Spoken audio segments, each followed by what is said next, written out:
Hello India. नमस्कार प्यारे भविष्य निर्माताओं, आप सभी मित्रों का इस यूट्यूब चैनल पर बहुत बहुत हार्दिक स्वागत है। ईवीएस की जो प्रैक्टिस सेट चल रही है, हमने 10 प्रैक्टिस सेट बहुत ही लाजवाब तरीके से हमने कंप्लीट किए हैं और आज हम आगामी क्वेश्चनों के बारे में चर्चा करेंगे। लाजवाब क्वेश्चन होंगे और जो क्वेश्चन है उनके हर एक ऑप्शन पर डिटेल से जानकारी प्राप्त करते हुए हम आगे चलेंगे। ठीक है मित्रों, तो सेशन आपको अगर पसंद आ रहा है तो प्लीज़ आप इसे लाइक कीजिएगा, है ना। चैनल को सब्सक्राइब करें और अपने प्यारे भाइयों और बहनों को से साझा जरूर करें। ठीक है, तो यह क्वेश्चन है आपके सामने इस प्रकार कि भारत में लड़के लड़कियों की विवाह योग्य न्यूनतम आयु क्या है। ठीक है, क्या पूछा गया कि भारत में लड़कों की और लड़कियों की विवाह योग्य न्यूनतम आयु क्या है। ठीक है, तो ऑप्शन ए है 21 वर्ष से, सॉरी 21वें 18 वर्ष, और ऑप्शन बी है 18वें 21 वर्ष, 18वें 18 वर्ष, 18वें 16 वर्ष। ठीक है, तो आप सभी मित्र इस बात को जानते हैं कि जो बॉयज़ हैं उनकी आयु 21 वर्ष और जो गर्ल्स हैं उनकी है 18 वर्ष। ठीक है, तो ऑप्शन ए आपका बिल्कुल यहाँ पर क्लियर हो रहा है।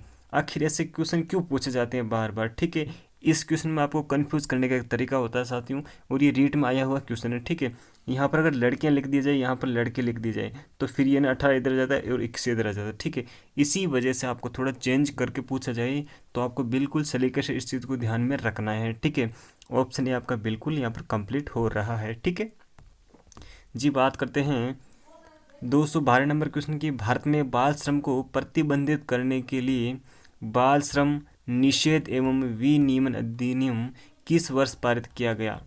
ठीक है, भारत में बाल श्रम को क्या करना है, बिल्कुल ख़त्म करना है। ठीक है, प्रतिबंधित करना है, जो भी काम चल रहा है उसको प्रतिबंधित करना है। ठीक है, तो इससे संबंधित ये जो कानून है ये कब पारित किया गया। ठीक है, 1938 में, 1988 में, 1986 में, 2017 में। ठीक है, तो साथियों आपका ऑप्शन जो सी है बिल्कुल राइट हो जाएगा। कौन सा, ऑप्शन सी आपका बिल्कुल राइट हो जाएगा। ठीक है, अगर आप इसका स्क्रीनशॉट लेना चाहते हैं तो स्क्रीनशॉट ले सकते हैं, वरना आपको टारगेट टेट, है ना, टारगेट टेट एग्ज़ाम नामक जो टेलीग्राम चैनल है वहाँ पर आपको इसकी पीडीएफ मिल जाएगी। ठीक है, और फेसबुक साथी जो भी लाइव देख रहे हैं प्लीज़ कमेंट करें कि आपके कितने क्वेश्चन राइट हुए। ठीक है, इसका ऑप्शन सी बिल्कुल क्लियर है। ठीक है, हम जान लेते हैं साथियों कि बाल श्रम क्या होता है। ठीक है, तो सरकार द्वारा जो निर्धारित आयु होती है ना, उस आयु से कम आयु के बच्चों को अगर कारखानों में या फिर कोई कार्य में लगाया जाता है तो ये क्या कहलाता है, बाल श्रम कहलाता है। ठीक है,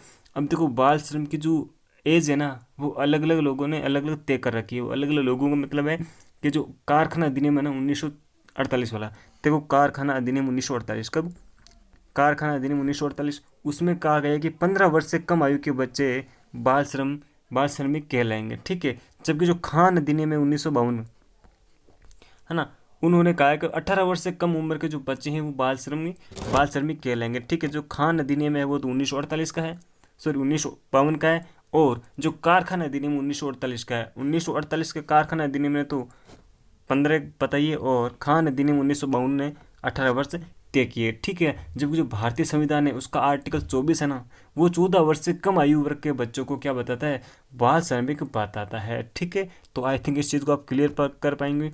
भारतीय संविधान क्या बताता है, 14 वर्ष से कम, है ना, और जो कारखाना अधिनियम 1948 है वो 15 वर्ष बताता है, और जो खान अधिनियम 1952 है वो 18 वर्ष बताता है। ठीक है, क्या बताता है, 18 वर्ष बताते हैं। इस बात को आप ध्यान में रखेंगे। ठीक है, तो बाल श्रम के बहुत सारे कारण हो सकते हैं। भाई जनसंख्या में ज़्यादा से ज़्यादा वृद्धि हो रही है ना, बहुत से लोग गरीब हैं, उन भाई बेरोजगारी हो रही है। ठीक है, ऐसा भी हो सकता है, और अशिक्षा भी हो सकती है। तो बहुत सारे ऐसे कारण हैं जिससे बाल श्रम को क्या मिलता है, बढ़ावा मिलता है। ठीक है, तो इसका ऑप्शन सी राइट हुआ। बात करते हैं नायलॉन का आविष्कार किसने किया। ये क्वेश्चन रीट में आई हुई क्वेश्चन है मित्रों।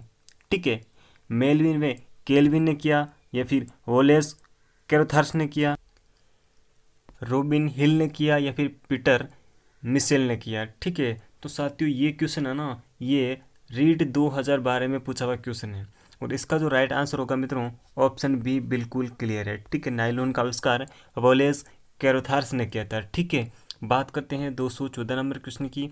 इनमें से सुमेलित नहीं है ना। ठीक है, एक तरफ तो दे रखे राज्य, और एक तरफ दे रखे उन राज्यों में पहने जाने वाले जो वस्त्र हैं उनके नाम। ठीक है, तो फिरन जम्मू कश्मीर का वस्त्र हैं, पानो बाजू पश्चिम बंगाल का है, क्या राहिदे हिमाचल प्रदेश का है, फुलकारी है ना, फुलकारी पंजाब का है।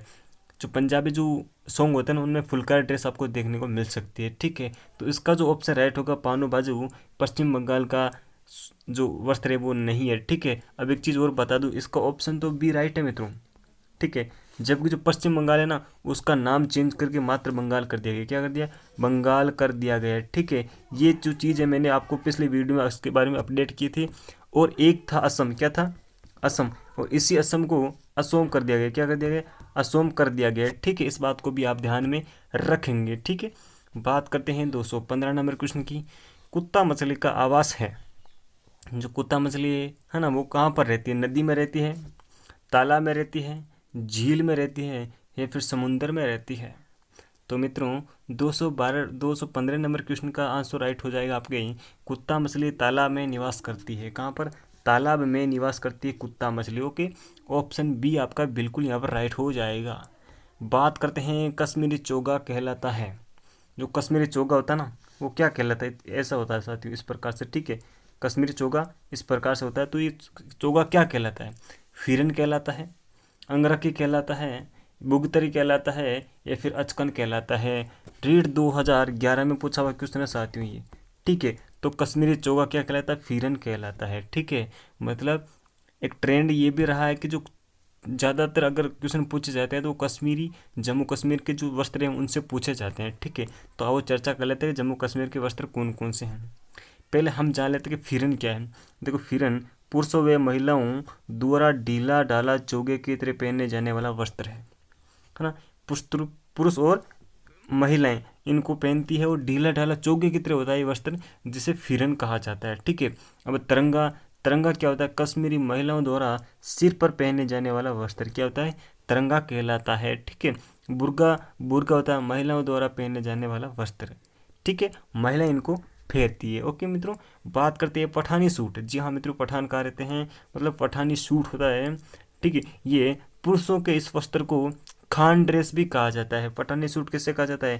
पुरुषों के ड्रेस होते हैं, इसको खान ड्रेस भी कहा जाता है। ठीक है, मतलब पठानी सूट कौन पहनते हैं? पठान लोग पहनते हैं और पुरुष लोग पहनते हैं। ठीक है, देखो ऐसा लगता है कि ईवीएस है ना बिल्कुल सरल लगती है, पर इसके जो छोटे छोटे है ना ये टिप्स है ना, ये साथियों बड़े बनकर आ जाते हैं हमारे सामने, और एग्जाम में लगता है कि ये चीज़ मुझे नहीं आ रही। क्यों नहीं आ रही? क्योंकि हमने नहीं पढ़ी, उसको सलीके से नहीं पढ़ा है। तो मित्रों बिल्कुल एकाग्रचित होकर बैठिएगा और हर चीज़ को बिल्कुल बारीकी से पढ़िएगा। ठीक है, तो विशेषकर श्रीनगर में ये लोकप्रिय है। कहाँ पर है? श्रीनगर में ये लोकप्रिय है। ठीक है, अब कसाबा क्या होता है? कसाबा होता है फिरनी, फिरनी के साथ पहने जाने वाली लाल रंग की टोपी। टोपी जो फिरन पहनता है ना, उस फिरन के साथ ही लाल रंग की एक टोपी होती है। क्या होती है? लाल रंग की टोपी होती है, वो किससे क्या बोलते हैं? कसाबा कहा जाता है। ठीक है, फिरन के साथ में लाल रंग की टोपी को कसाबा कहा जाता है। कुंटॉप्स, कुंटॉप्स होता है लद्दाख की महिलाओं द्वारा पहने जाने वाला वस्त्र, जो ऊनी गाउन होता है। क्या होता है? ऊनी गाउन होता है, उसे कुंटॉप्स कहा जाता है। ठीक है, क्या कहा जाता है? ऊनी गाउन, यानी सर्दी होती है वहाँ पर तो बहुत ज़्यादा, तो उसमें क्या पहना? ऊनी गाउन पहना जाता है, उसे कुंटॉप्स कहते हैं। गोंचा, लद्दाखी जो पुरुष होते हैं ना, वो गले में एक भेड़ की खाल का बना ऊनी वस्त्र रखते हैं, जैसे हम यहाँ पर गमछा कहते हैं, उस प्रकार का एक वस्त्र रखते हैं, उसे क्या कहते हैं? गोंचा कहते हैं। क्या कहते हैं? गोंचा कहते हैं। तो आई थिंक इस चीज़ को आप बेहतरीन तरीके से आप समझ पाए होंगे। ठीक है, अगर आप टीट एग्जाम से संबंधित, रीट एग्जाम से संबंधित नोट्स प्राप्त करना चाहते हैं तो टारगेट टेट नामक एग्जाम जो टेलीग्राम चैनल है उसको आप ज्वाइन कर लेवे। ओके, बात करते हैं 217 नंबर क्वेश्चन की। बंदर शेर चूहे के घर क्रम से हैं। देखो बंदर बाबा कहाँ रहता है, शेर कहाँ रहता है, चूहा कहाँ रहता है। ठीक है, तो जो शेर होता है ना उसको कुंजी प्रजाति कहा जाता है। क्या कहा जाता है? कुंजी प्रजाति कहा जाता है। अब आप ये बताएंगे कुंजी प्रजाति किससे संबंधित है? जब हम पर्यावरण और पारिस्थितिकी पढ़ेंगे ना, तो मैं आपको वहाँ पर बताऊंगा कि किस प्रकार से जो है ना खाद्य जाल बनते हैं, खाद्य श्रृंखलाएं बनती है, उनके शीर्ष पर शेर होता है। ठीक है, तो इनको क्या कहा जाता है? शेर है, बाघ है, इनको क्या कहा जाता है? कुंजी प्रजाति कहा जाता है। ठीक है, अगर शेर नहीं हुआ ना तो जो पारिस्थितिकी तंत्र है ना वो बिगड़ जाएगा। कैसे? कि भेड़ी है, भेड़ी जो बाकी जो जैसे कि कोई गाय है, बकरी है ना, खरगोश है, इनको खा जाएंगे, भेड़ी ज़्यादा इनको खा देंगे और भेड़ियों की संख्या ज़्यादा हो जाएगी, तो शेर वहाँ पर अगर नहीं होंगे तो भेड़ी को कौन खाएगा? ठीक है, और शेर तो ऑटोमेटिक क्या करते हैं, ये जो इनकी जनन क्षमता होती है ना वो कम होती है मित्रों। ठीक है, बेचारे बात कर लेते हैं और अपनी घटना को अंजाम बहुत कम ये चांस में दे पाते हैं, तो शेरों की संख्या बहुत इसीलिए कम होती है। ठीक है, बात हम ये कर रहे थे कि बंदर व शेर चूहे है ना, इनके घर क्रम से कौन से हैं? तो बंदर कहाँ रहते हैं? पेड़ पर रहता है। शेर कहाँ रहता है? गुफा बनाकर रहता है। और चूहा कहाँ रहता है? बिल में रहता है। ठीक है, तो ऑप्शन सी आपका बिल्कुल यहाँ पर राइट हो रहा है। ठीक है, ये क्वेश्चन है ना, ये आरटीई 2012 में पूछा हुआ क्वेश्चन है मित्रों। बात करते हैं 218 नंबर क्वेश्चन की। निम्नलिखित में से कौन सी सामग्री घर बनाने में काम नहीं आती है? बहुत ही ललन टॉप वाला क्वेश्चन है। पूछा गया कि जो अगर आपको मकान बनाना है, घर का निर्माण करना है, तो कौन सी सामग्री काम आती है? सीमेंट काम आता है? जी हाँ मित्रों, सीमेंट काम आता है। ठीक है, और लोहा काम आता है, बिल्कुल, पत्थर भी काम आता है। तो यहाँ पर स्कूटर है ना, ये काम नहीं आता है मित्रों। ठीक है, हाँ, हो सकता है मजदूरों को लाने ले जाने में आप इसका सहायता कर सकते हैं, पर वो आवागमन और यातायात में आ जाता है। ठीक है, सामग्री जो घर बनाने में है वो ये तीनों है। ठीक है, तो ऑप्शन डी यहाँ पर आपका बिल्कुल राइट हो जाएगा। ठीक है, ये भी जो क्वेश्चन है ना, ये भी आरटीई 2012 में पूछा हुआ क्वेश्चन है। अब क्या मानते हो? अब आपने पिछले जो क्वेश्चन देखे उनके अकॉर्डिंग अगर इन क्वेश्चनों को लेते हैं तो हमारी जो तैयारी है बहुत ही हाई लेवल की है, बहुत ही शानदार है। ठीक है, ओके, बात करते हैं 219 नंबर क्वेश्चन की। भारत में बाल विवाह निरोध अधिनियम किस वर्ष पारित हुआ? क्या पूछा गया है? बाल विवाह निरोध अधिनियम किस वर्ष पारित हुआ?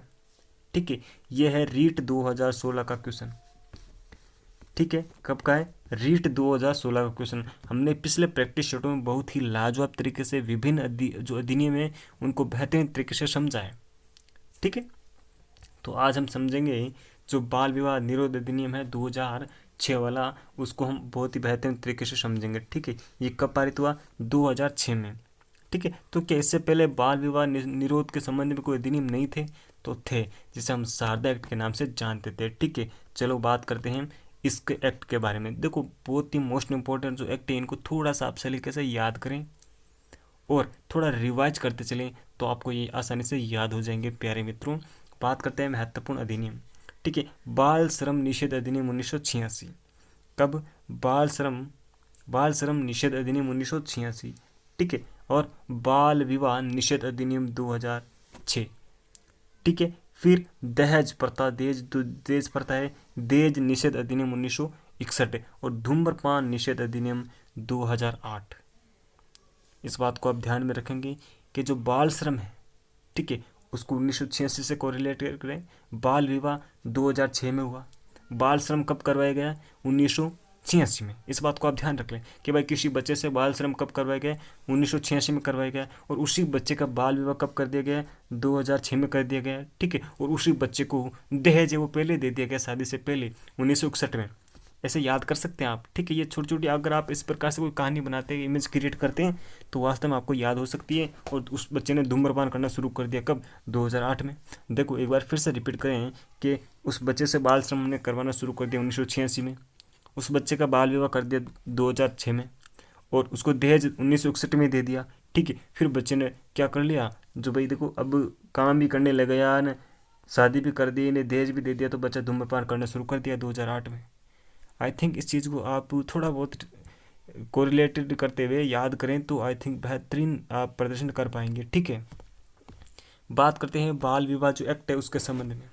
देखो, सरकार द्वारा निर्धारित विवाह योग्य न्यूनतम आयु से कम आयु के जो बच्चे होते हैं, अगर उनकी शादी कर दी जाती है, ठीक है, तो वो बाल विवाह की श्रेणी में गिने जाते हैं। ठीक है, वर्तमान में विवाह योग्य न्यूनतम आयु है, लड़कों की तो है 21 वर्ष और लड़कियों की है मित्रों 18 वर्ष। ठीक है, मतलब लालों की है 21 वर्ष और जो लालियाँ हैं उनकी है 18 वर्ष। ओके, बात करते हैं मित्रों छोटे लाले और लालियों का अगर विवाह कर दिया जाता है कम उम्र में, तो बाल विवाह कहलाता है। बाल विवाह का कारण क्या है?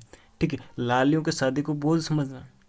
ठीक है, जो पुत्रियाँ होती है, जो बेटियाँ होती है ना, उसकी शादी को बोझ समझना, है ना। कैसे कि मान लीजिए कोई बड़ी घर में एक लड़की है, ठीक है, उसके दो छोटी छोटी बहनें हैं, अगर साली, है ना, बेचारी क्या करने, अभी स्कूल जाने की उनकी उम्र है, ठीक है, उनकी स्कूल जाने की उम्र है इन छोटी छोटी लालियों की, और इसका विवाह करना है तो इसके साथ इनका भी विवाह कर दिया जाता है, क्योंकि ये सोचेंगे अगर बड़ी होगी तो फिर शादी में खर्चा ज़्यादा आएगा। ठीक है, अशिक्षा, कहीं ना कहीं शिक्षा का अभाव है, तो ये भी बाल विवाह का कारण है। गरीब परिवारों में क्या किया जाता है कि, है ना, तो अगर 5 बहनें हैं, 3 बहनें हैं, तो उनका साथ में विवाह कर दिया जाता है। रूढ़िवादी परंपराएं हैं, दुष्परिणामों के प्रति जागरूक ना होना। ठीक है, इसके विभिन्न दुष्परिणाम हैं। ठीक है, जैसे अगर कम उम्र में शादी कर दी जाती है तो उनसे जो उत्पन्न बच्चे हैं, है ना, उनका स्वास्थ्य खराब रहता है, माता पिता का स्वास्थ्य खराब हो जाता है, आर्थिक स्थिति है ना वो कमज़ोर हो जाती है। ठीक है, तो ये इस विभिन्न प्रकार के कारण हो सकते हैं। बात करते हैं बाल विवाह निवारण हेतु सरकारी उपाय क्या है। तो 1929 में शारदा एक्ट बना था। ठीक है, जो हरविलास शारदा अजमेर राजस्थान के हृदय कहा जाने वाला जो क्षेत्र है, जिला है अजमेर, उसे बिलोंग करते थे। ठीक है, वहाँ के हरविलास शारदा थे। तो उन्होंने एक एक्ट पारित करवाया था 1 अप्रैल 1930 को इसे लागू किया गया था। अब इसमें 3 बार संशोधन हुए। कब कब हुए, क्या क्या हुआ, इसके बारे में हम थोड़ी जानकारी प्राप्त करेंगे। इसे शारदा एक्ट 1929 के नाम से जाना जाता है। 1 अप्रैल 1930 को इसे लागू किया गया है। इसमें 3 बार संशोधन हुआ। पहला संशोधन हुआ था 1949 में, और इस संशोधन में से पूरे संपूर्ण भारत में लागू कर दिया गया है। भारत के सभी राज्यों में से लागू कर दिया गया है। ठीक है, फिर हुआ था सेकंड में 1978 में, जो बहुत ही इम्पोर्टेंट इसका जो संशोधन हुआ वो है 1978 वाला। ठीक है, इसके संबंध में आपको 2-3 क्वेश्चन और बताऊंगा जो लाजवाब हैं, है ना। 1978 से पहले विवाह की जो आयु थी ना वो अलग थी। जो शारदा एक्ट है ना 1929 वाला, उसमें लड़कों की थी तो 18 वर्ष, ये 18 वर्ष। ठीक है, लड़कियों की थी 14 वर्ष। फिर 1978 में जब इसमें एक जो संशोधन हुआ था ना, उसमें लड़कों की 21 वर्ष कर दी गई और लड़कियों की 18 वर्ष कर दी गई। ठीक है, तो आपको पूछ ले जाए कि विवाह की जो न्यूनतम आयु है अभी वर्तमान समय में, उसको कब निर्धारित किया गया, तो 1978 में। कब किया गया, 1978 में निर्धारित किया गया। ठीक है ना। बात करते हैं जो शारदा एक्ट है उसमें संशोधन करके। ओके, बात करते हैं 3 नंबर जो इसमें संशोधन हुआ है 2006 में। और 2006 में ऐसा संशोधन हुआ है कि इस एक्ट को समाप्त ही कर दिया गया, और इस एक्ट को समाप्त करके एक नया कानून बनाया गया जिसका नाम रखा गया बाल विवाह निषेध अधिनियम 2006। क्या रखा गया, बाल विवाह निषेध अधिनियम 2006। बाल विवाह को संघीय अपराध घोषित किया गया और गैर जमानती अपराधों की श्रेणी में से रखा गया। ठीक है, और अगर बाल विवाह किया जाता है तो वहाँ पर सज़ा का प्रावधान भी रखा गया है कि 2 वर्ष की सज़ा, 2 वर्ष जेल में काटो, या 1 लाख रुपए, क्या 2 वर्ष या फिर 1 लाख रुपए, या फिर दोनों से दंडित कर दिया जा सकता है। ठीक है, 2 लाख रुपए से, या फिर 2 वर्ष की सज़ा जेल की, और या फिर 1 लाख रुपए, क्या 1 लाख रुपए, इन दोनों से दंडित कर दिया जाता है। ओके, बात करते हैं मित्रों इस अधिनियम के तहत और कुछ है। 1 नवंबर 2007 से 1 नवंबर 2007 से जम्मू कश्मीर को छोड़कर संपूर्ण भारत में से लागू कर दिया गया। किस एक्ट को, 2006 का। 2006 का कौन सा एक्ट है, देखो इसको एक्ट को मतलब 2000 जो एक्ट है ना, ये जो 1929 वाला, इसको समाप्त किया गया और बाल विवाह निषेध अधिनियम 2006 इसको लागू किया गया 1 नवंबर 2007 को। ठीक है, फिर 31 अक्टूबर 2019 को से जम्मू कश्मीर में भी इसको लागू कर दिया। इसके जो कानून के प्रावधान थे उनको भी जम्मू कश्मीर में भी लागू कर दिया गया है। ठीक है, बात करते हैं, एक क्वेश्चन हमारे यहाँ पर रह गया था, और ये क्वेश्चन है आपके सामने इस प्रकार है। अब आप पूछोगे ये कोई क्वेश्चन थोड़ी है, देखो बहुत ही लाजवाब क्वेश्चन है, और रीट ने पूछा है जो 2016 की रीट है ना, उसमें ये क्वेश्चन आया हुआ है मित्रों। बात करते हैं कौन सी विशेषता परिवार की नहीं है। क्या पूछा है, ऐसी कौन सी विशेषता जो परिवार की नहीं है। कम से कम 2 भिन्न लिंग वाले वयस्क साथ रहते हो वो परिवार होता है, बिल्कुल सही है। प्रत्येक सदस्य की आय भिन्न जमा की जाती हो, ऐसा परिवार में नहीं होता है। जो सदस्यों की आय है उसको एक साथ जमा किया जाता है। ठीक है, तो भिन्न भिन्न जमा नहीं की जाती है परिवार के सदस्यों की आय, क्योंकि ऐसे में क्या नहीं, वहाँ पर एक प्रेम भाव नहीं रहेगा, भ्रातृत्व का भाव जो भावना है वो नहीं विकसित हो पाएगी। ठीक है, तो ऑप्शन बी हमारा बिल्कुल राइट है। हम देख लेते हैं सी और डी ऑप्शन क्या कहते हैं। जो परिवार के सदस्य हैं समान आवास में रहते हैं, समान भोजन करते हैं, एक चूल्हे का भोजन खाते हैं, और समान समाज की जो क्रियाएं हैं उसका उपयोग करते हैं। ठीक है, तो सामाजिक क्रियाएं हैं उनका उपयोग वो समान रूप से करते हैं। ऑप्शन डी है बच्चों की सुरक्षा हो चाहे अपनी सुरक्षा हो, उसका साझा जो उत्तरदायित्व होता है वो परिवार का उन सभी सदस्यों का होता है। ठीक है, तो जो ऑप्शन बी वाले जो विशेषता है वो एक परिवार की विशेषता नहीं है। ठीक है, बात करते हैं 221 नंबर क्वेश्चन की। 221 नंबर क्वेश्चन है मित्रों आपके सामने इस प्रकार, निम्नलिखित में से कौन सा पत्थर राजस्थान में घरों के फर्श बनाने के लिए उपयोग में नहीं लिया जाता है। ठीक है, राजस्थान है ना, राजस्थान में जब मकान बनाए जाते हैं, घर बनाए जाते हैं, तो उसमें ऐसा कौन सा पत्थर है जिसका उपयोग नहीं किया जाता है। ठीक है, रीट 2016 का क्वेश्चन है मित्रों। संगमरमर का प्रयोग किया जाता है। जो संगमरमर कहाँ का फेमस है, सफ़ेद मार्बल कहाँ का फेमस है, तो हमारे नागौर डिस्ट्रिक्ट का एक क्षेत्र है मकराना, और वहाँ का जो सबसे प्रसिद्ध मार्बल है सफ़ेद मार्बल है, सफ़ेद संगमरमर है जो विश्व प्रसिद्ध है। और जो आपको बता दूं कि ताजमहल का निर्माण भी इसी संगमरमर से ही हुआ है, ताजमहल का निर्माण भी इसी संगमरमर से ही हुआ है, ठीक है। और कृष्णगढ़ है ना, वहाँ पर संगमरमर की बहुत विशाल विशाल मंडियाँ देखने को मिलेगी, ठीक है। कोटा स्टोन है, कोटा स्टोन का भी हम प्रयोग करते हैं मकान बनाने में। घिया पत्थर सेलखेड़ी, इसका प्रयोग मकान बनाने में नहीं करते, और सैंड स्टोन होता है उसका भी हम प्रयोग करते हैं। तो ऑप्शन जो 3 है मित्रों आपका बिल्कुल राइट हो जाएगा। घिया पत्थर रहता है सेलखेड़ी, उसका प्रयोग हम मकान बनाने में, घर बनाने में काम में नहीं लेते हैं, ठीक है। तो आई थिंक आप बेहतरीन तरीके से इस चीज़ को समझ पा रहे होंगे। अब बात करते हैं 222 नंबर क्वेश्चन की, और ये क्वेश्चन है एस्किमो अपने घर इग्लू का निर्माण बर्फ से करते हैं। क्या करते हैं? इग्लू का निर्माण, मतलब जो घर है ना इसका नाम इग्लू। क्या करते हैं? इग्लू का निर्माण बर्फ से करते हैं। इसका क्या कारण है? बर्फ से इन घरों का निर्माण क्यों किया जाता है? ये सीटेट का क्वेश्चन है मित्रों। किसका? सीटेट का क्वेश्चन है, ठीक है। बर्फ ठंडी हवा और पानी को अंदर नहीं आने देता है। क्या ये ऑप्शन सही है? या फिर बर्फ की दीवारों के बीच मौजूद हवा अंदर की गर्मी को बाहर जाने से रोकती है। क्या ये कारण सही है? बर्फ ज़्यादा मुफ्त में मिलती है, या फिर अन्य सामग्रियों की कीमत अधिक होती है उस वजह से, या फिर दूरवी क्षेत्रों में केवल बर्फ ही उपलब्ध होती है। इसका जो राइट आंसर होगा ऑप्शन जो 4 है वो बिल्कुल राइट ऑप्शन है कि दूरवी जो प्रदेश हैं वहाँ पर ओनली और ओनली क्या है, बर्फ ही बर्फ है। तो उससे क्या करें, बर्फ से क्या करते हैं, घरों का निर्माण करते हैं, ठीक है। ऑप्शन जो 4 है बिल्कुल राइट हो जाएगा। 223 नंबर क्वेश्चन आपके सामने इस प्रकार का है, बहुत ही लाजवाब क्वेश्चन है। थोड़ा सा आप इसे अगर समझने की कोशिश करते हैं तो आई थिंक आप कुछ बेहतरीन कर पाएंगे। और ज़रूरी नहीं है कि सीटेट में से क्वेश्चन पूछे जाते हैं, कभी कभार रीट में भी ऐसे क्वेश्चन आ जाते हैं जो वास्तव में अब पूरे राष्ट्रीय लेवल के होते हैं, ठीक है। बात करते हैं इस क्वेश्चन की, तो नीचे दिए गए पैराग्राफ पढ़िए जिसे गांव के एक छात्र ने अपने घर के विषय में लिखा है। गांव का कोई बच्चा है और उसने अपने घर के विषय में इस पैराग्राफ को लिखा है। मैं गांव से आया हूँ, बच्चा बोल रहा है मैं गांव से आया हूँ, हमारे गांव में अत्यधिक वर्षा होती है। क्या होती है? बहुत ज़्यादा वर्षा होती है। तो इस चीज़ को आप समझे कि ज़्यादा वर्षा कहाँ होती है, ठीक है। तो फिर इसलिए हमारे घर धरती से लगभग क्या है, 10 से 12 फुट ऊंचाई पर बने होते हैं, 10 से 12 फुट ऊंचाई पर बने होते हैं, और इन्हें मजबूत बांस के खंभों पर बनाया जाता है। ये घर अंदर से भी लकड़ी के बने होते हैं। मतलब क्या होता है कि गांव से कोई बच्चा है और वहाँ पर क्या होता है, ज़्यादा बरसात होती है। क्या होती है? ज़्यादा बरसात होती है। इसलिए बच्चा बोल रहा है कि जो हमारे घर होते हैं ना वो 10-12 फुट ऊंचाई पर बनाए जाते हैं और लकड़ी के खंभों पर बनाए जाते हैं, और क्या होते हैं, ये अंदर से भी लकड़ी के ही मकान बनाए जाते हैं। तो ये विशेषता किस क्षेत्र की है? आंध्र प्रदेश की है, असम की है, तमिलनाडु की है, या फिर उत्तराखंड की है? मित्रों असम की ये विशेषता है। कहाँ की? असम की है, जिसका नाम कर दिया गया असोम। क्या कर दिया गया? असोम कर दिया गया असम का नाम, ठीक है। इस बात को आप ध्यान में रखेंगे। ऑप्शन जो सेकंड है वो बिल्कुल आपका यहाँ पर राइट हो रहा है, ठीक है। बात करते हैं 224 नंबर क्वेश्चन की। भारत में बाल विवाह निरोध अधिनियम किस वर्ष पारित हुआ?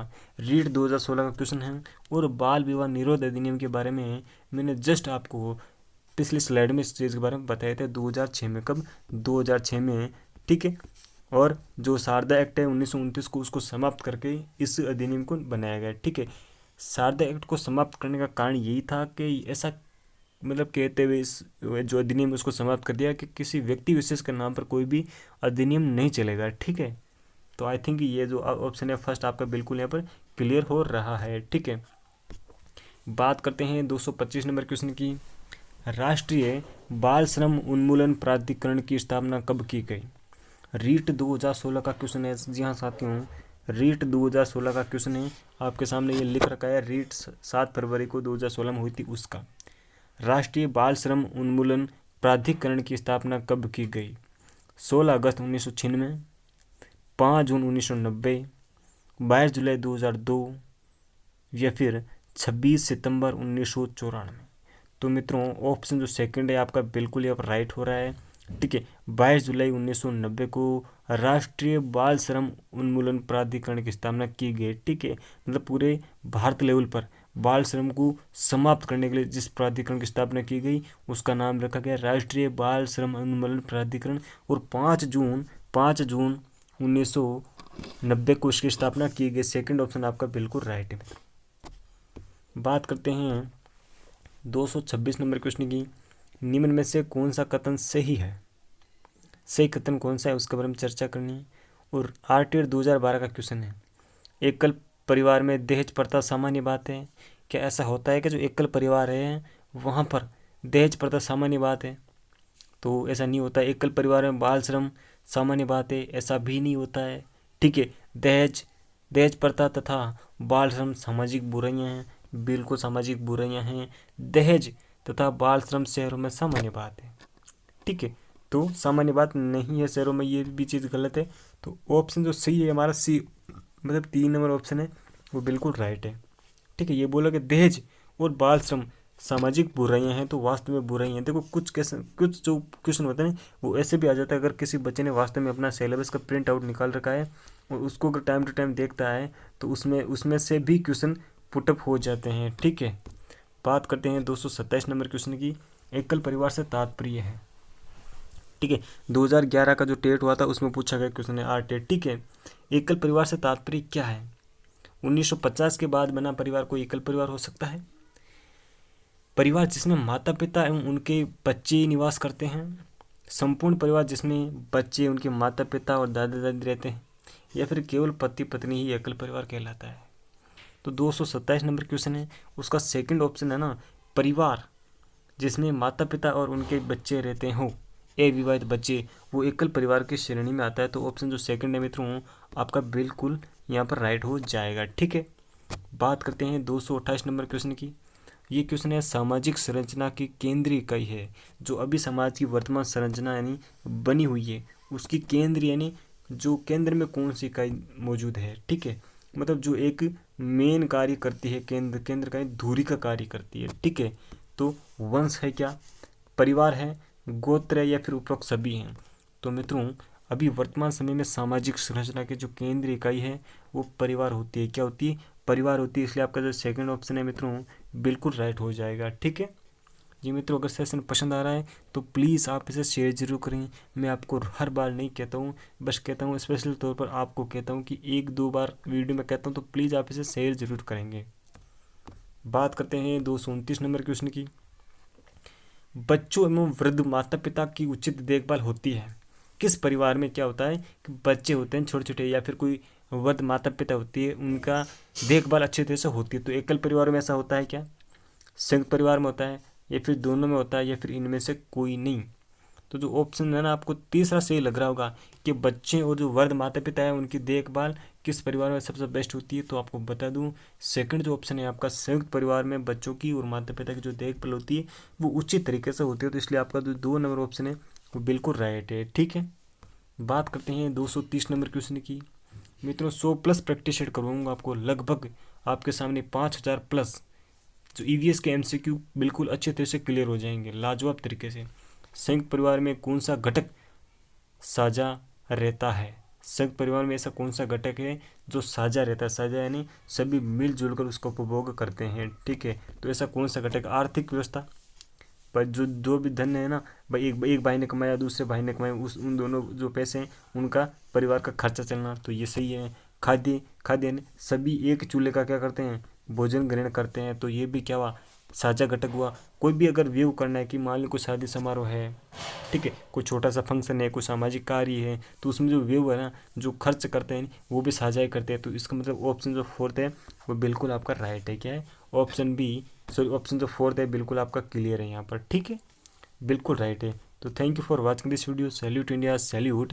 प्लीज़ रिक्वेस्ट यू आप चैनल को सब्सक्राइब जरूर करें, बेल आइकन आप जरूर प्रेस करें, और अपने मित्रों के साथ इस चैनल को साझा जरूर करें ताकि उनको भी इसका लाभ मिल सके और वो भी एग्जाम में कुछ बेहतरीन कर सके। मित्रों अगर वास्तव में आप चाहते हैं कि और भी लाजवाब क्वेश्चन आपके सामने आते रहें तो आपको इस चैनल को, इस प्लेलिस्ट को शेयर जरूर करना होगा मित्रों। ठीक है, thank you for watching this video. Salute India, salute. Okay.